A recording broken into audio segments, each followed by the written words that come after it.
First of all, I'm going to introduce to people who don't know about Read Pakistan. Let me introduce Read Pakistan to you a bit. It's an organization which is actually helping people out to instigate and instill the habit of reading.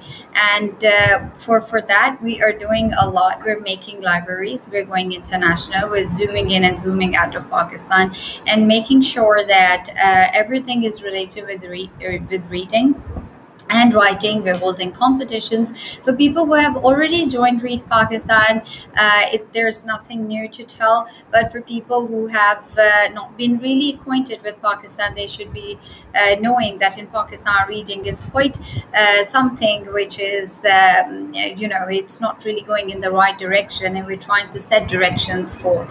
For today, people who have seen our page or seen my page, which is Saida Fatima Hassan Gilani, you must have seen at the Facebook and on my page as well that we have a topic today which is related with reading, writing, and publishing in Africa. Now, Africa is a place which we all know is quite interesting, and from that interesting place, we have a very, very interesting, inquisitive, intelligent, versatile, and somebody who is really special with us today, Dr. Cherno Omar. He is an amazing person. He's the Vice Chancellor and also the President of the International Open University. Dr. Cherno Omar is presently the CEO, and he's also the founder of the Institute of Global and African Languages, which is quite interesting because I'm a linguist, and so I have quite some interest in languages myself. He also works on the culture as well as he's also the president of the International Open University. So this makes him quite privileged. He previously served as the inaugural executive secretary of the National Human Rights Commission, where he helped establish the secretariat. So it was the maiden flight that he took. He has got a lot of feathers in his cap. He was until recently the permanent secretary of the Ministry of Defense as well, which holds quite some importance, as we all know, across the globe. Obviously, because defense is, strategically, it is something really important. He has also been tasked to manage the day-to-day activities of the ministry as its chief administrator. So he's got quite a burden, and his plate is quite full of work.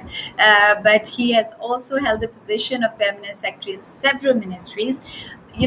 Really, I'm amazed because while doing all of this, Dr. Cherno has pulled out time to spend with Read Pakistan. He was I must say that when the chairman came back from Africa, he was all awestruck for Dr. Cherno because he's been working with the higher education, the research, science and technology, health, social welfare, everything that comes under this umbrella. And he kept talking about Dr. Cherno, and I was really, really looking forward for this talk. For people who have just joined us, please do join Read Pakistan page. Not just that, my page as well, Sayyida Fatima Hassan Gilani. But I'm going to start with a very important thing that you all are looking forward to, and that is the talk with Dr. Cherno. Hello, Dr. Cherno Omar. How are you today? I'm fine. I'm quite okay, and I hope that everybody can hear me and can see me clearly, despite the challenges we have when it comes to internet from our side. No, we can hear you properly, alhamdulillah, and we can see you as well, alhamdulillah. So, Dr. Cherno, this is a very interesting topic, not just for myself, for a lot of people. I see that Hamdan Zulfikar has just joined us, and he is saying welcome to you. So yes, welcome to you, of course, and thank you very much. Thank you very much. Yes, because I know that you've got quite a lot in your plate, and still you have pulled out time for Read Pakistan, which is an honor for us, and I'm really truly indebted to you for the time that you're going to give to us. So let's start with our first question. Yes, indeed. Thank you very much. Yes, thank you. I know that for Okay. people who can hear us clearly, let me just tell you that due to the internet inaccessibility, Dr. Cherno might just answer a few questions with a lag of 2 seconds or 3 seconds because of the internet, issue that we're facing from Africa. So that's not going to be. I hope that's not going to be a big of a problem. So we start with the questions because I want that this session should start as everybody wants to know a lot. The topic today, people, is reading, writing, and publishing in Africa. So my initial question is going to be, Dr. Cherno, you are, mashallah, you have seen a lot and you have been engaged with a lot of institutes. You have been there, for the maiden flights of so many things that are going on. Yeah. Please let us know the reading habits of people in Africa initially. Let's talk about that. Mhm. Okay, thank you very much, Mr. Fatima. It's a pleasure to join you here. I hope the voice and the audio and video will be clear enough for our guests, despite all these internet challenges. Um, the pace is very well set. We're talking about reading culture in Africa. First of all, we need to clearly understand when we talk about reading, specifically, what do we understand? A complex linguist will tell you it's a deciphering of codes and all that. Well, let's make it very simple. It's just to be able to read and write. It's a simple logic. Reading meaning to be able to look at a text and understand the language in which it is written and be able to read it and be able to also understand what is written. Now, you will understand naturally that reading is a fundamental element when it comes to somebody's development. And the development is tied principally to expansion of knowledge, seeking wisdom, and exposing oneself not only to its or one's own environment and culture, but also diversifying one's knowledge by understanding other people, other cultures, other histories, and a host of other things. And reading tends to empower somebody a lot because the more you read, the more you increase in your knowledge. And the more you have knowledge, the more chances you have, therefore, to be a master of the area of your reading. Generally, when we talk of reading, the first thing we think about is about reading novels, reading books for pleasure. But beyond that, there are also a host of other books which we read. We also seek knowledge. For example, all religions have emphasized that reading is fundamental in understanding their religions. This is why religions have books. And these books are always interpreted when there's religious gatherings. When you go to the mosque on Fridays, they read from the book and they read from the Sunnah. When you go to church, they read from the Bible and they interpret it. When you go to the synagogue, they read from the Torah, from the Jewish scriptures and interpret it. So reading is therefore already an indispensable element for the human being to get all rounded, to understand oneself, to both spiritually, intellectually, socially, culturally. Now, let's come back now.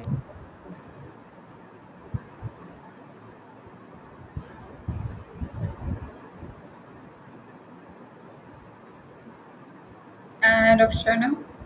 Okay, so people that I think there's a bit of lag in the internet from Dr. Cherno's side, but that's okay. What he was talking about, let me share it with you. People who haven't understood, it was a very, very fundamental part which he has raised. He said that each religion, reading and writing are so important that for each religion, it was made mandatory to give a book. Of course, for Islam, it is Quran, and so on. So for Christianity, it is Bible, and so on. So basically, what Dr. Cherno was trying to point at was that for any religion to be understood, it was made mandatory that you should have a book. And this is quite important because he's raised a thing which we actually work upon. We work upon Ikra, which is Ikra Bismi Rabbika Allazi Khalaq. And that is exactly what he wants to talk about, that eventually, when it comes to different religions, and when God wanted people to understand what he wants to convey to them, it was made mandatory for them to actually read. And this is quite significant and quite different as a point. The second point that Dr. Cherno was bringing to the knowledge of to the people who were listening to us, and basically he wanted to say that when it comes to Africa as well, there are very limited people who can actually understand the importance and the influence of reading that is made. But at the same time, it's very important because it's made important by the people who have been there. So this is one thing that he has brought knowledge upon. Till the time that he is going to join back with us, I'm going to read a few messages that we have right here. Okay, so Babar Mukhari is saying, welcome, Dr. Cherno. So we're going to just simply say hello to, of course, a lot of people who have come and joined us. And then at the same time, we have Babar Mugheri, we have Sani Tembedo. And Sani says, welcome, Dr. Cherno. We have Barrow. And Mr. Barrow says, welcome, Dr. Cherno Barry. And then we have Sani Tembedo again saying there is static and he is frozen. I understand, Sani, because unfortunately there was initially a lag in the connectivity as well, and we do understand, but I'm going to bring whatever he was saying to you guys, and also till the time that he joins us back, let me just share the comments so that we can actually move forward when he comes back and we don't waste time in the, not that we're wasting time of course by reading your messages, but I want to listen to him to the maximum, and I know that you people would like that too. So then we have Drama. He says, thanks for being here, Dr. Barry. Of course, we've all thanked him. It's been quite some task that he has, come and joined us today, because it was very difficult for him to join us due to all the complexity of work that he was going through. Then we have Sadio Anna Ibn Ahmed. And he says, thank you so much, Dr. Barry. The session is very interactive and educative. Yes, Mr. Ibn Ahmed, we have just started, and the way he picked up the pace, I must say that it was commendable. We have Sidra Mushtaq Malik with us, and beautifully put by Dr. Cherno, like she said. Yes, I love the way that he has put the topic forward. For people who have just joined us, let me just tell you that Read Pakistan is working on a couple of things. One of those is setting up libraries, and the other one is to actually instigate the habit of reading in people. Mumtaz Ali is saying that there is voice distortion. Okay, let me see what I can do about that.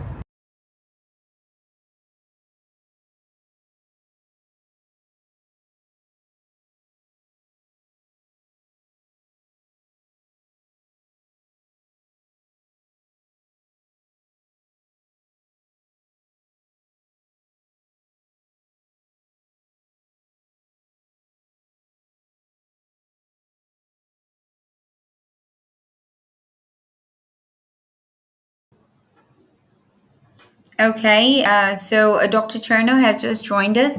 Let me add him to the main page so that everybody can easily see him. I'm sorry, Dr. Cherno. I think the internet just gave a bit of lag. Sorry. It's okay. It's fine. It's okay. I was just introducing what you just shared with us, and I repeated, your talk with the people who just joined us, and I've shared a few comments. Okay. Can we move forward? Yeah. So yes, please continue. Okay, I'm trying to reconnect. Yeah. Yeah, okay. I was trying to reconnect somewhere. I think you should accept me on the other one, so and see whether that one is a better internet. All right. Is this better? Can you hear me now? Yeah, that one might be better. Yeah. Yes. Great. Okay. Okay. So yeah, I was saying. that yes, we have principally maybe at the conclusion of my initial contribution is that yeah, the reading culture we're talking about actually has really been suffering of late. Most importantly, because the type of in sub-Saharan Africa is most affected, because basically when you look at the literacy rate, for example, you have about only 51% of the population that are considered literate in the whole West Africa, sub-Saharan Africa. As a whole, it's about 66% according to UNESCO's statistics. Now, out of that, now you will realize that you have among those who are able to read and write, you have a very small percentage of them today that really take up the interest to read, a book. And here we are talking about really reading books. Unfortunately, we tend to be very much diverted as a result of the social media that we have, be it Facebook, Instagram, WhatsApp, and a host of other devices and applications that seem to now divert our attention. And therefore, proper reading is not happening. Yeah, so that was where I stopped, just to answer that question about the dying reading culture while we pursue the discussion. Okay, so Dr. Cherno, tell me something. Do you think that internet, or for that matter, the social media, they're playing their negative role in stopping people from reading in Africa, reading and writing? So do you think that those elements are playing their due role, or you think that generally there is no trend of reading and writing, or you think that yes, it is there, but it's quite moderate? So which one of those is going to be quite true for Africa? That's one you mentioned. Yes, it's quite moderate. But let us understand the emergence of these new technologies and how they impacted people's lives. When they started, really, I mean, if you could remember, I can remember very well, when the telephone text started coming in, the number of texts that you are required to type were so small. So basically what you type is to, make all the text a little bit abridged, you shorten them. You write it as AIT. By the way, it's BTW. To laugh out loud, you put LOL. So it's bringing a new way of writing, a new way of reading. And naturally, when the internet started expanding and giving a better, bigger platform, such as Facebook and WhatsApp and other things, people are still a bit too lazy to write too long texts. And also it's also the fact that because we do not read constantly what we call classic works, well-written books, naturally we tend to be reading the general conversation that we write, whether it's on Facebook or whether it's on WhatsApp, or they are short messages. They are not very complex texts, and they don't really give what we call the complexity and the richness of language. So we limited ourselves to that. And then we got lazy now to write more complex things. And we got lazy to write longer text. So if it's very long text, you don't have time to read it. Yes, in some developed countries now, you have seen people reading using their devices in transportations while we travel from one to the other, or maybe when they're in a plane, or maybe when they're in a waiting room. I'll tell you, funnily, even when we go to the restroom, they are there to take something to read.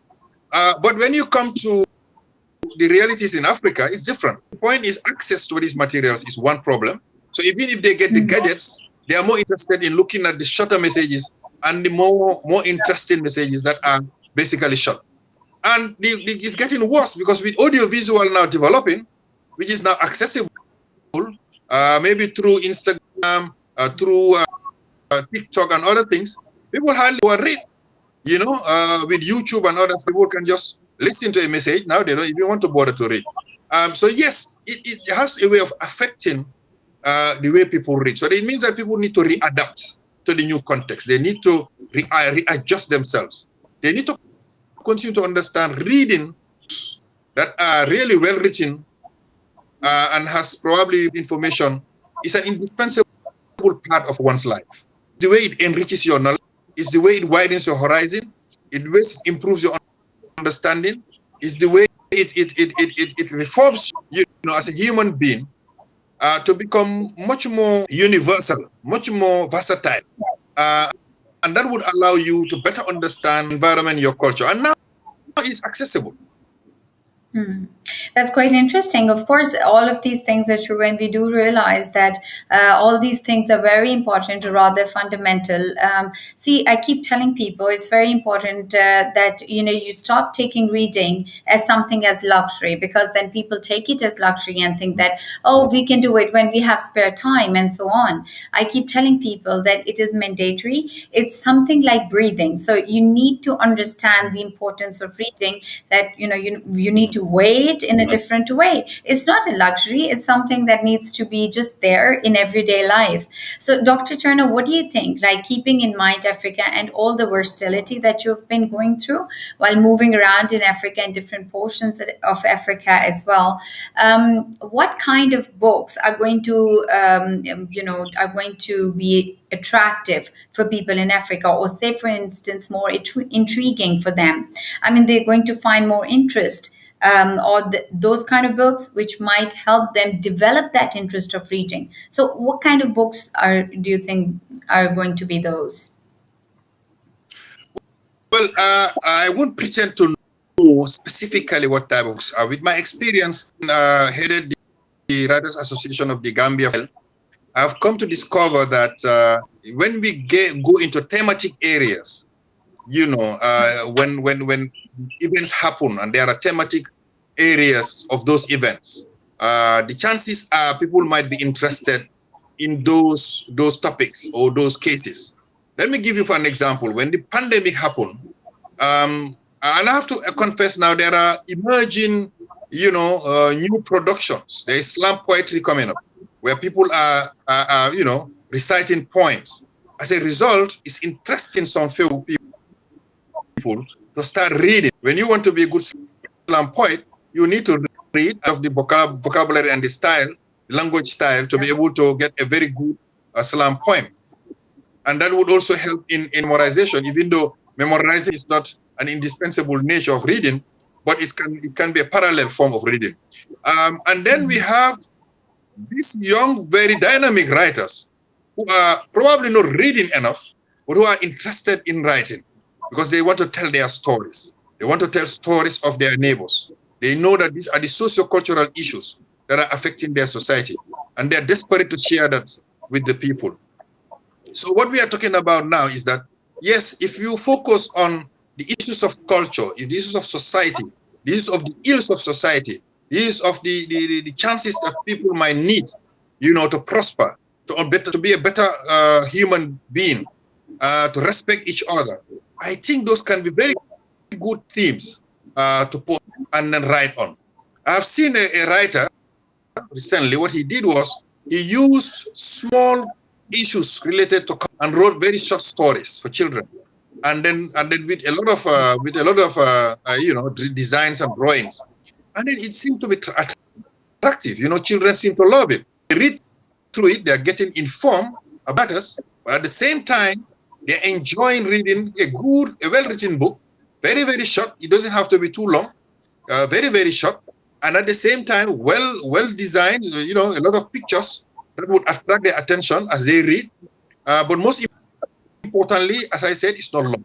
It's long. I mean, somebody will find it boring at a point and drop the book. So that means, one, we need to be thinking of writing much shorter shorter books.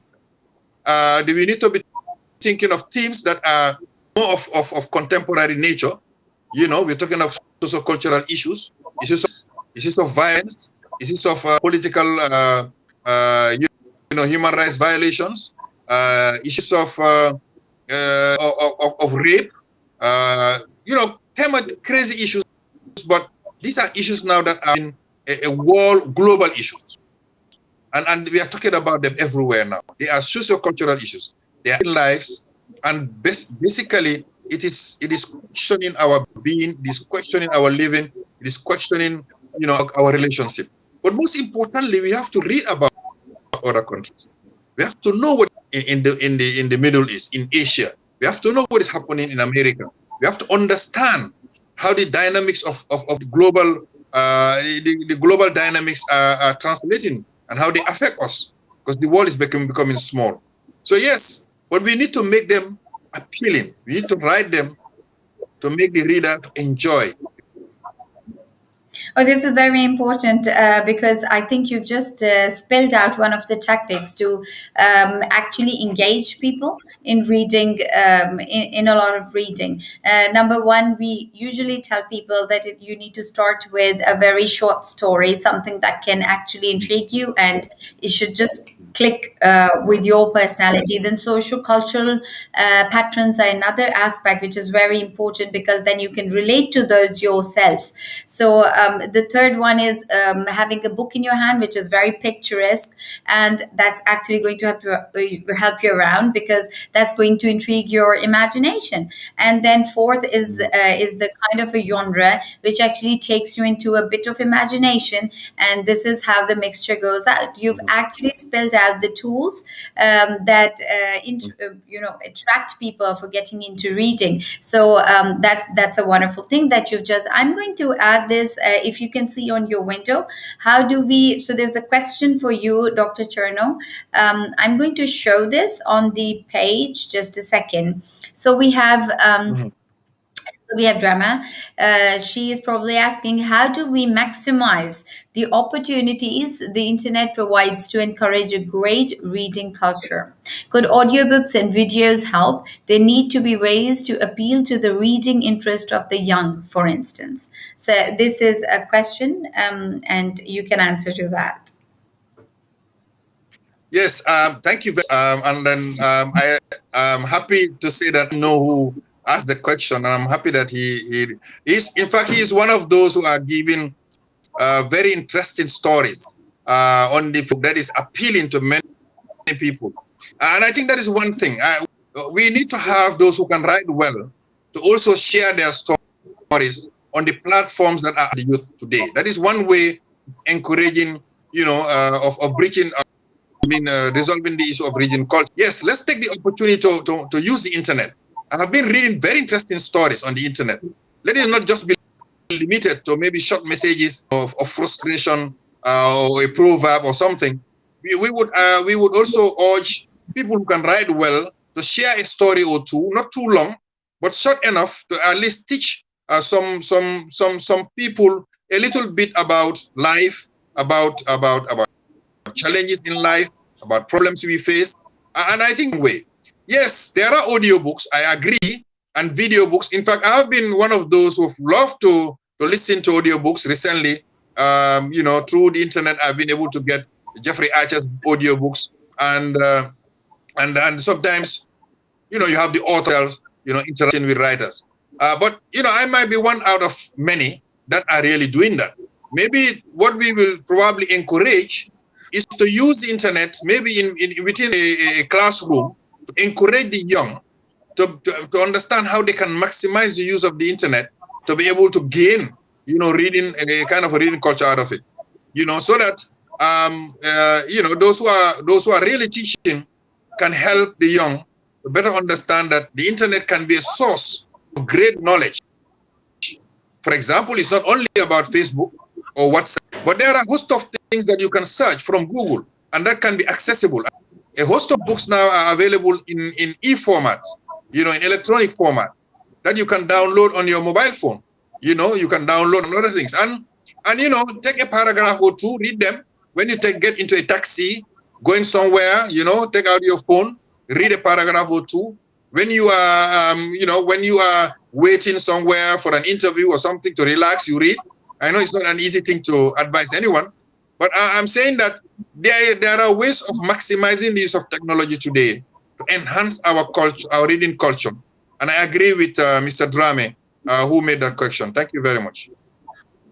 Yes, Mr. Drame, I should also add that when we're telling our youth that they should actually connect with the reading habits, we actually give them opportunities to go through audiobooks. And of course, those are very helpful while you're driving, you're going somewhere, or you're spending time even, for going for a walk. You can just put those headgears and, you can actually listen to different books. It's actually really easy if you're not very acquainted with any language. Say, for instance, we have a couple of regional languages, so do you, and in Africa. So, we can do that we can listen to a couple of books in regional languages. Otherwise, even if people who are not very, if say, for instance, fluent with English, if they start listening to a lot of audiobooks, then their English or their any language which they want to really learn is going to improve, because reading a book is going to be quite difficult in other cases. We also give a bit of tips whenever people come to us in Read Pakistan also, and we tell them that yes, for inculcating the habit of reading, you should actually go for bits and pieces of videos, because they're going to cling to your mind, and they're going to stay there, and they're going to stay put for a very long time. So videos are going to click to your imagination. They're going to click to your mind, because they're very picturesque. So yes, there are a couple of other things as well. If you connect to our page or to my page, I can share say about 18 to 19 tools that can actually instill the habit of reading in you, and they're going to be really, really easy tools. They're not very difficult. Like, for instance, I'm just going to add, and then I'm going to go back to Dr. Cherno, that a very simple tool is that you read only 15 minutes a day. So you don't prolong it for too long, and you make it a very short story. You only read, even if the story is wrong. Long, as in the book is like, say, about 250 pages. You just read for 15 minutes. That's it. So have a look at the clock and then read for 15 minutes. And I assure you, after 40 days or 50 days, you will come back and say, I think 15 minutes is not enough. Let's go for 20 minutes or maybe 25. And that's how you can develop on the habits that you're going to read. I'm going to come to Dr. Cherno now. You talking about publishing in Africa. So let's introduce to people if publishing is something that is of interest in Africa, or if it is something that's not really proliferating in Africa, and so on. So what would you say about publishing in Africa? Okay, thank you very much. Let me first of all begin by saying that publishing in itself, in general, is already a kind of a complex process. Yes. If you go by the publishing, normally what it means that if you finish your transcript, you submit it to the company, and what they do, the editing, the layout, and everything, and then collaborate with you to and fro. Yet fine, is the language okay? If you have a copy editor, they will tell you, okay, maybe your ideas are not flowing well. They need to do this and that, so that it becomes a process. You finish. And then eventually they publish it. Why? Because they're also looking at a way of making it marketable, so that they can also get something out of it. So naturally, they would also want to twist your ideas, knowing that they have a much public, they know, they understand, and they want it to be appealing to their public. So that is one way of publishing. Big way that is not very common today, basically because we're selling too much. So most publishers are called to commercialize books. So what happens? Then you have the second stage, which is what we call self-publishing. Meaning you finish your manuscript. If you still have some little money, then you go and look for an editor who will do it for you, read it again, reorganize your work properly, and eventually allow you to go ahead now and send it to a printer. And the printer will print your work, and then they are now going to pay the printing cost, and you are now going to commercialize it yourself, either through, connecting yourself with Amazon, or maybe, take and then selling it, or maybe to school it on where the book is appealing to schools. That is a very tedious experience. You will invest, and you don't have any guarantee that the books will sell. I have known a lot of good authors in the Gambia. Their books have been gathering dust under their beds or on bookshelves because they are unable to find buyers. So that makes publishing now quite a very complex adventure. Because if anybody wishes to publish for money, naturally you don't have to. I mean, you don't even have to go into that. It's not a good business for you. But you are publishing for pleasure, and you have the means of doing it. You have a story to tell, you want it shared, then you write it, you have it published, you share your story, you relax, you don't have to expect anything more in return. If you are lucky, it becomes a bookseller. I mean, how do you call it? Yeah, it sells well, and then eventually you might even win a prize out of it. But that is if you are really, really lucky. Now, to just take an example, when Harry Potter was written by J.K. Rowling, she was writing it just probably for the fun of making sure that children have something to read. She herself has children, and she's a teacher. She felt the kids would be interested to read some kind of adventure that is out of. And naturally, what happened was, after having difficulties for this book, I mean, the bombshell started falling on her, multimillionaire, because she wrote Harry Potter. It doesn't happen to everybody so quickly. I mean, many people whose books have been made into movies that have succeeded are normal. You know, we have the like the Lord of the Rings, has been very popular and has brought money. You have Hobbits, the Hobbit. You have many other books. Now, coming back to Africa, publishing in Africa is a very difficult venture. Well, I have to say, first of all, that there are a lot of people who are emerging now writing books, but they are not necessarily writing because they have a targeted public.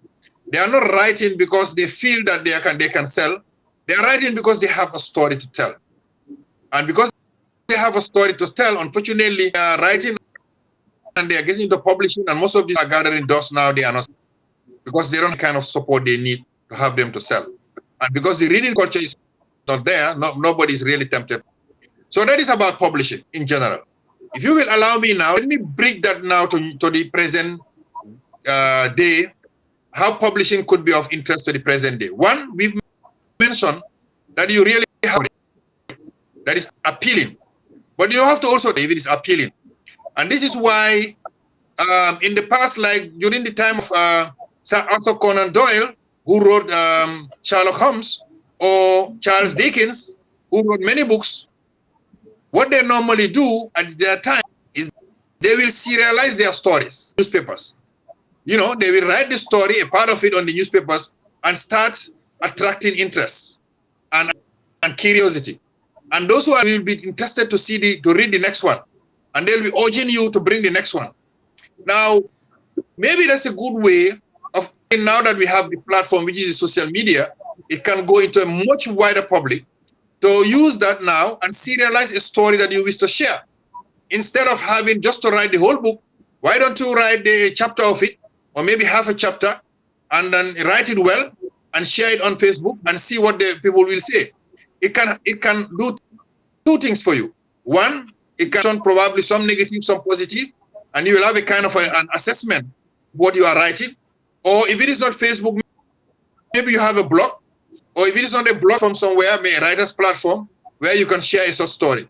And naturally, what will happen is, if people will start reading and saying, okay, oh, this is good writing. Yeah, yes, this author is good, and that encourages you. Then you want to write the next one. You serialize it. Gradually, you now develop a book. And that way, once your book is out, somebody will immediately recommend that book to be read. Because if you say, no, this book, I read it, it's excellent. And then by the time you would bring it out, maybe you could have even increased or added some few things to it to make it more appealing for people to buy. You need to establish yourself as an author. You need to establish yourself as a writer.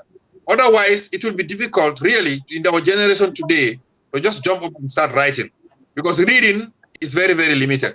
So you have to urge, or you have to, kindle the interest in your readership to be able to sell your work. So maybe that is as much as I can say at the moment, while we wait for possible questions, and then also to hand it back to you. No, I think you're perfectly correct about this. And another thing that I want to add to this is that Pakistan more or less goes through the same situation when it comes to publishing. It is a very tedious task, and then you find difficulty in getting into a lot of things, which actually mean, number one, for starting up with just one, is that you won't find a publisher or a person who is going to, sort of publish it for you. At the same time, there is a lot of competition, and there are less number of readers. So, which actually means that you're not going to find that opportunity that's going to come your way. So, I think more or less it's the same problem. And then you also have that glass ceiling effect, because there are already people who have got those positions up at the, at the top, and the new writers, they just won't find the area to go up to that level where they can actually find people who can be of some help to them, to reach out to the readers. So yes, these are all the problems that are being faced. But what you have rightly pointed out is that you can start with an article. Unfortunately, in Pakistan, as compared to Africa, writing an article in the newspaper again is going to be a problem, because even there you need a lot of approach, as in approach to the higher administration of the newspapers and everything. So even there you cannot just get yourself published up and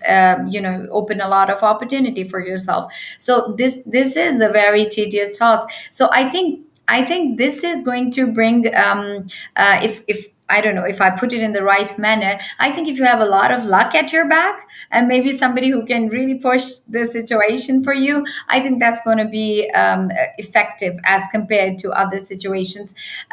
Yes, but at the same time, Okay, I think. let me just come there quickly. Now, remember, there are other alternatives. They don't all have to be in the newspapers. One other alternative is having a literary magazine.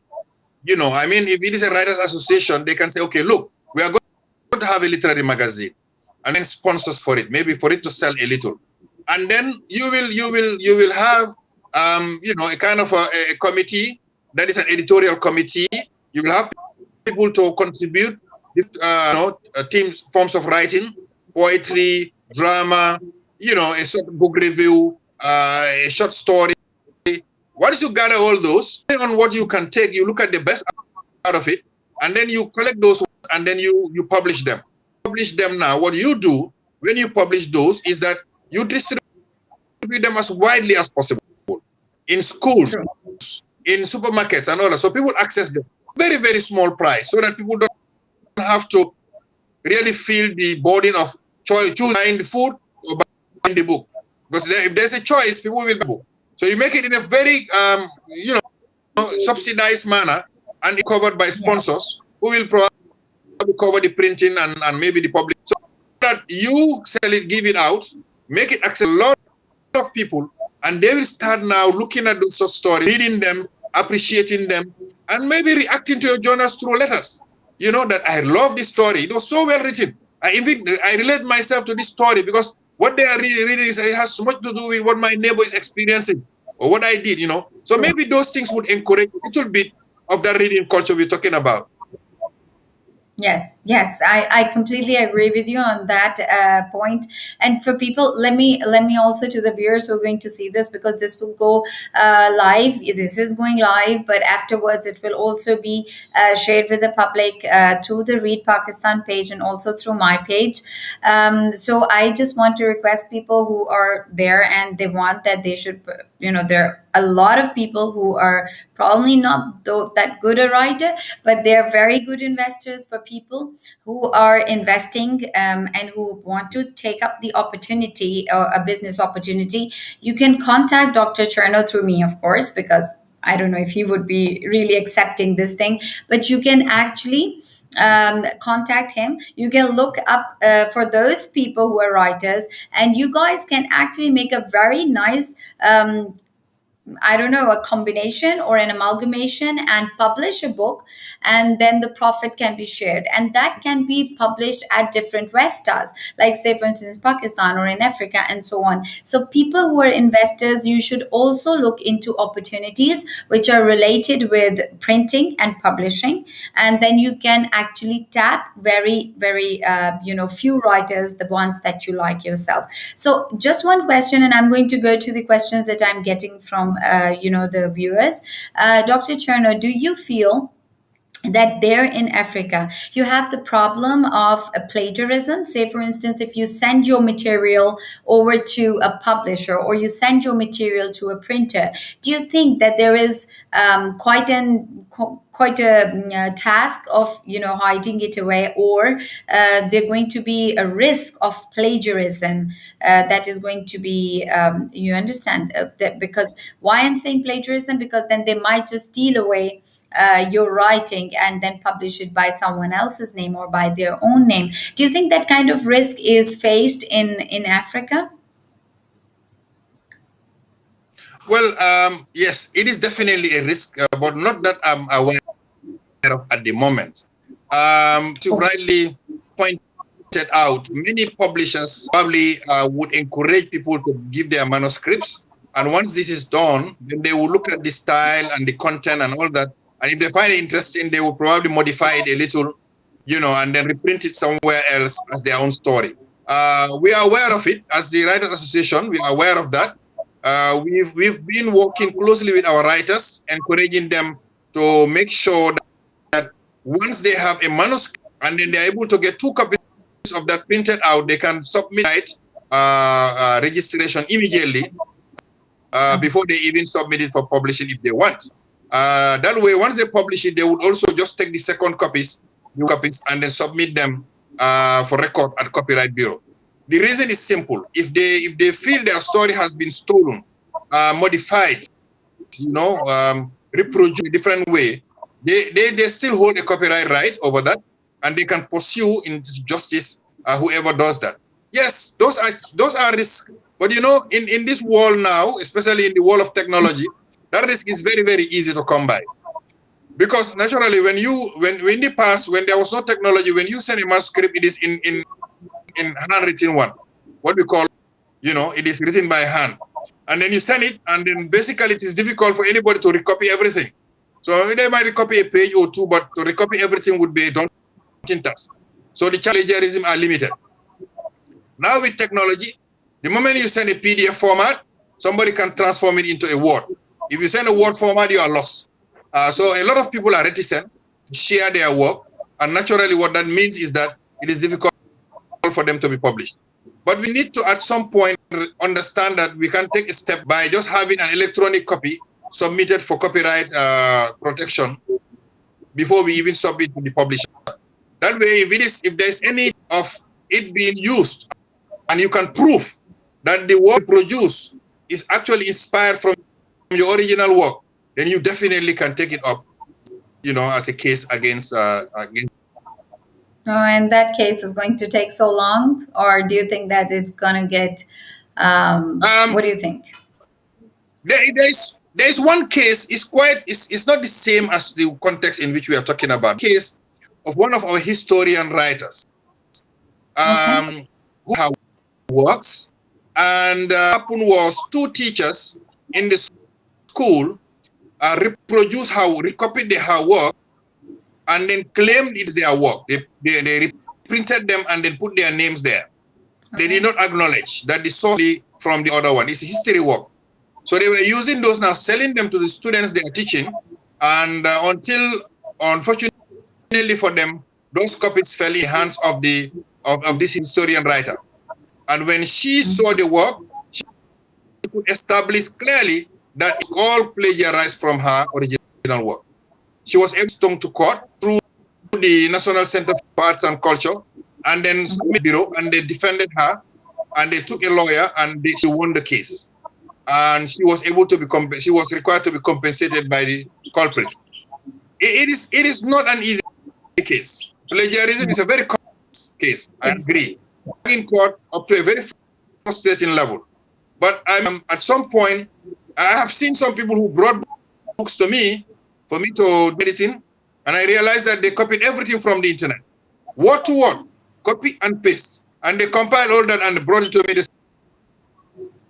said that it's a book they have written. In this world of ours today, if you copy internet, it can be verified. It can even bring somebody, put somebody in trouble. So I dissuaded them doing that kind of thing.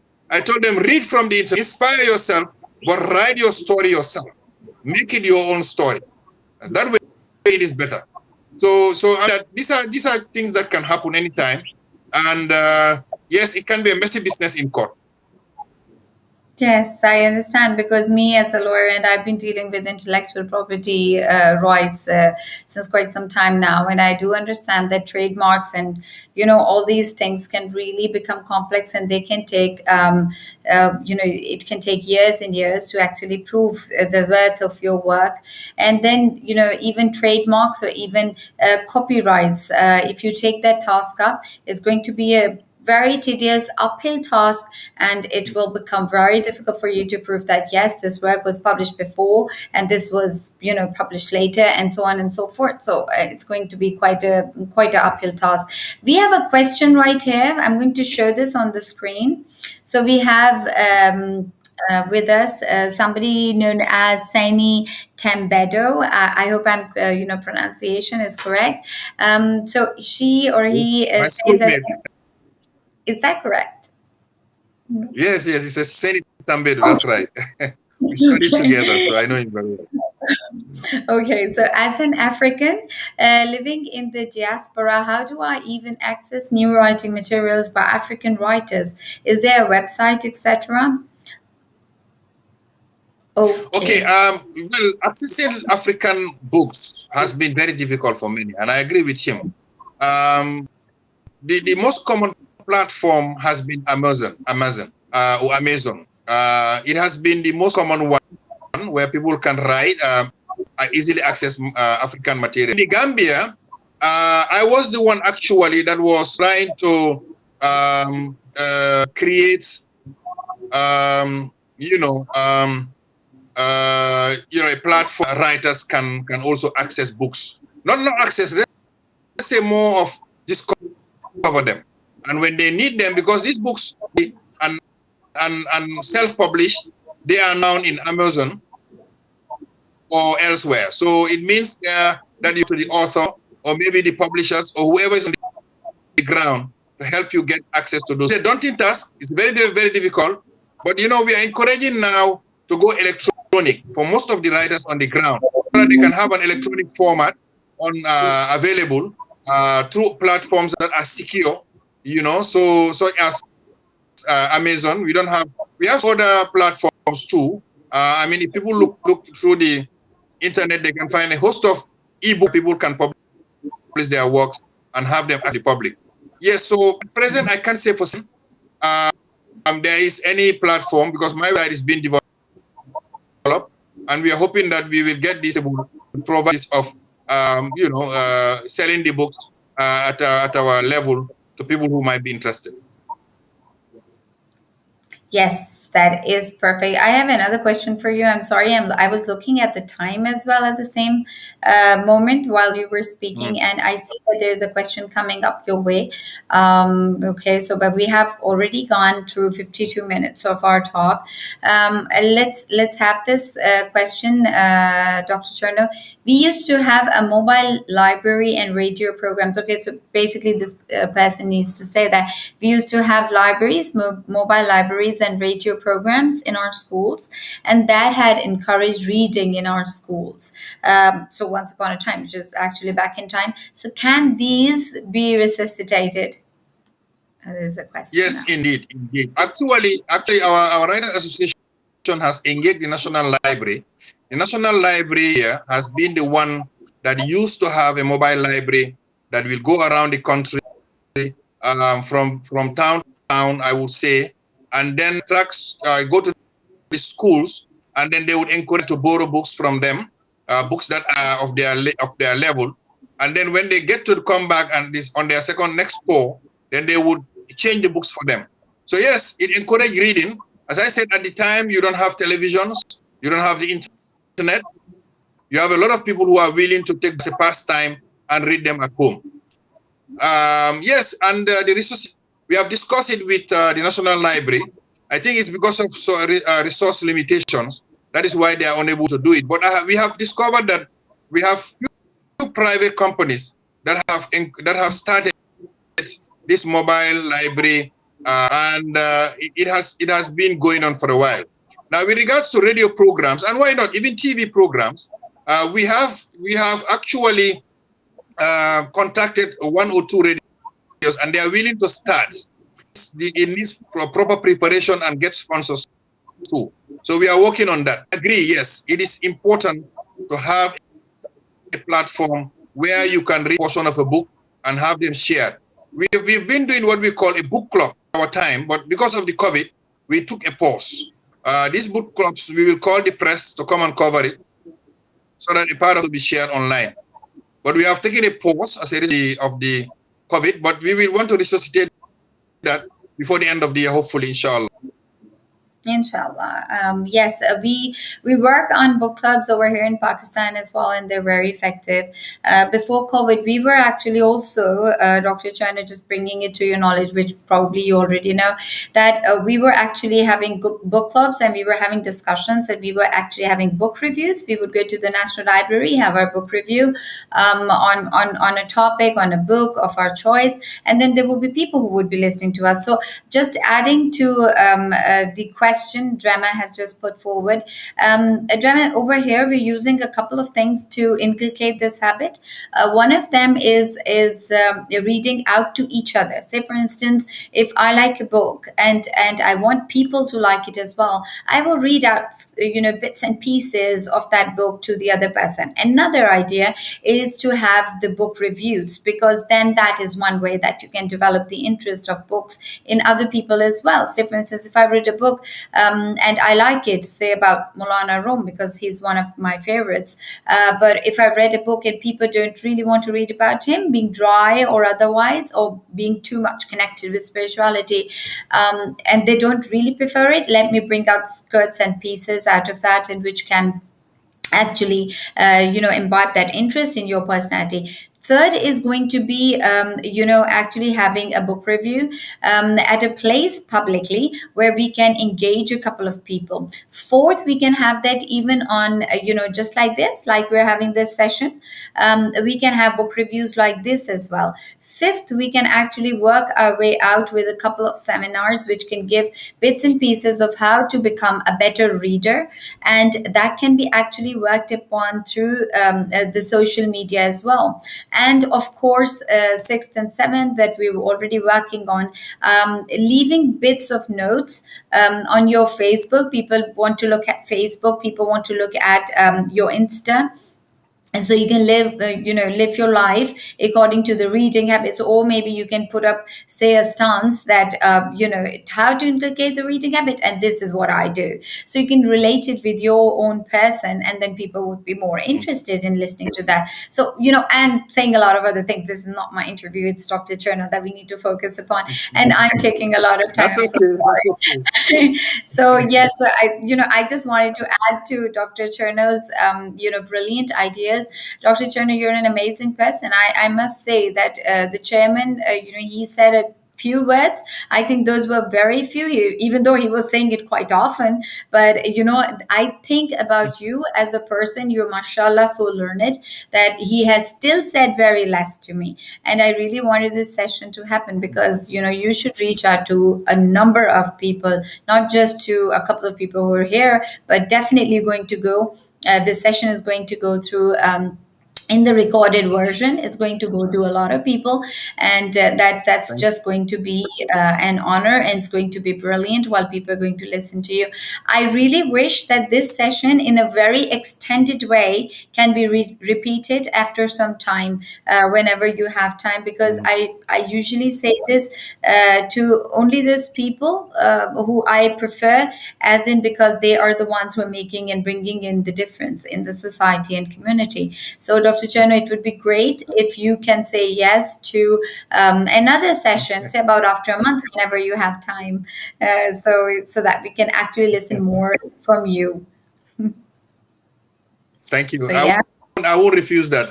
It's to share everything to do with books in general, but reading and writing in particular. And I'm very, very fond of. I'm hoping my modest contribution could make a change, maybe somewhere, and people would be inspired by some of the ideas we share, that others would take it up, and maybe bring up projects and help the young ones to start reading. Look at this, what I'm showing on the screen. Okay, yes, no problem. Yes, I will certainly come back. Yes, thank you. That's wonderful. Come back. Yes, thank you very much, Dr. Cherno. Omar Barry was with us, is still with us. But thank you so very much, Dr. Cherno. You have been a brilliant speaker, and I really wanted to talk about the interest, your personal interest in books, and how the story of books started up in your life, and because that's usually the kind of thing that I look forward to, because I want to relate books with people in their actual life, which is quite interesting most of the time. So this we are going to take up in the next session. For people who have just joined us or who couldn't join us in the beginning, let me just quickly review a few things about Dr. Cherno Mabari. He is, mashallah, the Vice Chancellor and President of the International Open University in Africa, of course. He is also the CEO and founder of the Institute of Global and African Languages. And by the way, Dr. Cherno, I really wanted to talk to you about languages and linguistic patterns that are there in Africa. But we didn't have time enough because I'm a linguist myself, and I really wanted to talk about that. So in next session, we will talk about the linguistic pattern in Africa, how that has been, with time been evolved and everything, and we can talk about that. So people, let me say a few other words about Dr. Cherno. He is the president of the International Open University, previously served as the inaugural executive secretary of the National Human Rights as well, the Rights Commission, where he helped establish the secretariat. He was until recently the permanent secretary of the Ministry of Defense, where he was he was tasked to manage the day-to-day activities, the administration and everything of the ministry, and it's of course the chief administrator, that was him. He also had the position of permanent secretary in several ministries, so he's well into the system. He in the higher education, he has been there, done a lot of research. Science and technology is just I would say at the back of his palm, and health and social welfare are the genres that he's been living for. So these are the kind of things that Dr. Cherno has been managing, been doing, and I'm so glad, Dr. Cherno, for being here with us today with Read Pakistan. I don't have words actually really to express my gratitude, but it was a great pleasure to hear from you. And I'm going to expect that you're going to look after the linguistic patterns of Africa next time that we're going to have this talk. So I'm going to look forward to that. Okay, thank you very much. Maybe for a conclusion, I might just want to quote one African president on reading. He is called President Ramaphosa. A nation that reads is a knowledgeable nation. It is a nation that knows and understands things, also knows its own. It is a nation that knows where it comes from, but most importantly, it is a nation who knows where it is going to. So we must read so that we will really understand our origins and also understand our future. Thank you. Oh, that's wonderful. Setting up a direction. That's perfect. It's amazing. So this was actually Dr. Cherno with us. People who know Read Pakistan must also know that we are working on establishing libraries all across the globe, especially in Pakistan. We have a target of 100,000 libraries. That's inshallah going to be accomplished, even if we are around, even if we are gone from this world. Inshallah, somebody will take up the task. Somebody will look after this 100,000 library. And also, which is more important than setting up a library, is to instigate the habit of reading in you and inculcating the Iqra Bismi Rabbika Allazi Khalaq, which was the starting, and this is our target. Thank you very much, Dr. Cherno, for being with us, and thank you everybody else who has been with us, listening to us, and whoever is going to listen to us after this. Take care, Dr. Cherno. Thanks a lot. Thank you. Thank you very much. Bye-bye. Thank you.